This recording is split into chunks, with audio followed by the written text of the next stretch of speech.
off of our spring survey. We will be releasing all these findings in a report next week. So as Mike said, I'm an alum from CCT here. I graduated in 2002 and actually started at the Internet Project as an intern during my last semester of CCT. I like to say I essentially got involved in projects where nobody else wanted to do the work. And so our director, once he started seeing me come to work in suits and it was obvious that I was interviewing for other jobs, he kindly found a way to keep me around. So I've been there ever since.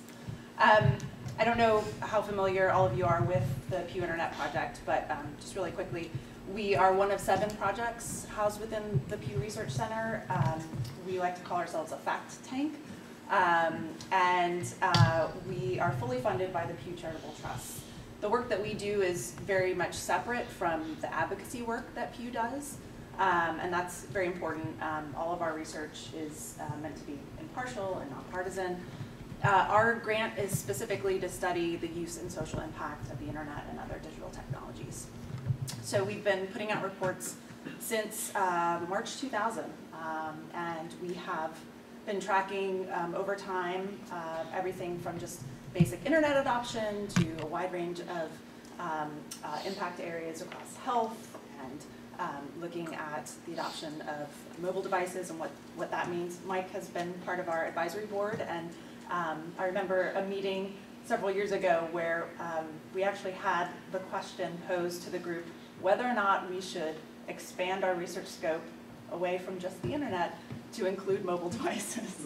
And it seems quite funny now to think that that was even a question.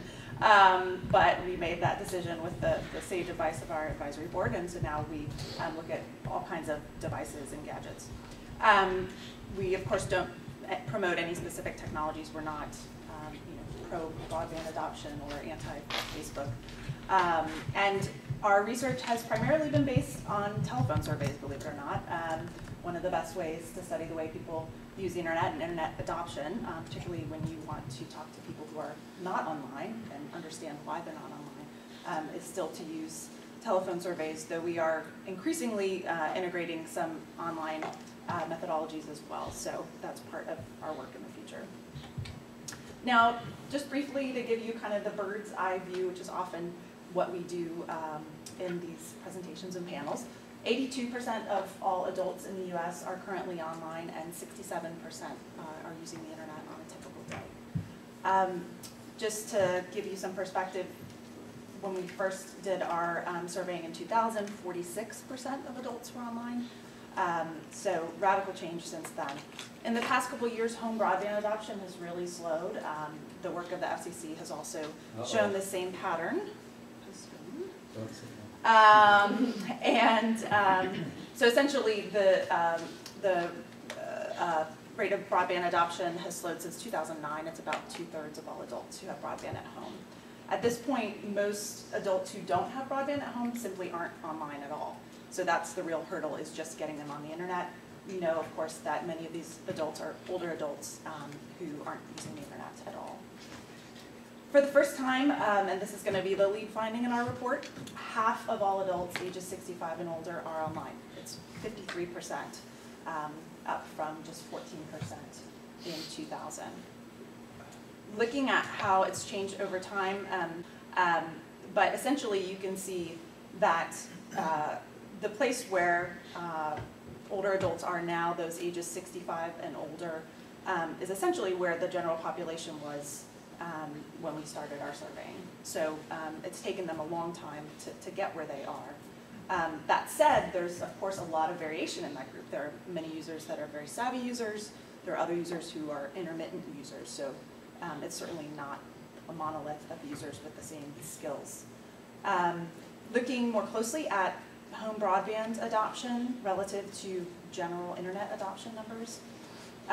Again, this is from our latest survey in April. We see that at this point, 39% of adults ages 65 and older have broadband at home. Something that's interesting to me here, again, is just to point out that for the most part, the majority of those who are online have high-speed connections. Again, it's a very small segment who have dial-up, and at this point, it's really just about getting them. Can I ask a question? Yes. Some people are using mobile access at home. Does broadband include broadband however you get it, whether it's over the air or wired? If it's at home, so the question is structured in such a way, if you have that access at home, it's asking about your access at home. But if, for instance, if you look at the gap for young adults, part of what's going on there is that many young adults who are in school, for instance, have high-speed connections at school that they use, and they may not have a connection that they use at home necessarily. And we have separate data on cell phones specifically and internet use by cell phones. I don't have that here, but I can certainly get you that information if you're interested. Another sort of theme that has been consistent in our research and is highlighted again in this new data is that once older adults do come online, internet use really does become a fixture in their lives. And so what's striking to me here is that when we see that 70% of internet users ages 65 and older are going online on a typical day, that's really not that different than younger generations. And this is striking in the sense that for almost everything else, we see very, very big gaps in usage of those who are 65 and older. But once they go online, they are regular users. Social networking, of course, was inspired the title of this meeting today. And we put out a report last year that looked at the growth in social networking use among older adults, showing essentially that in recent years, they've been the group that have grown the most. At the moment, though, it's still just about a third of online adults ages 65 and older that are using social media, and 18% on a typical day. So just to put that in perspective, if you look at something like email, for instance, the rates are much higher. We're talking about, I think, 8 and 10 who use email.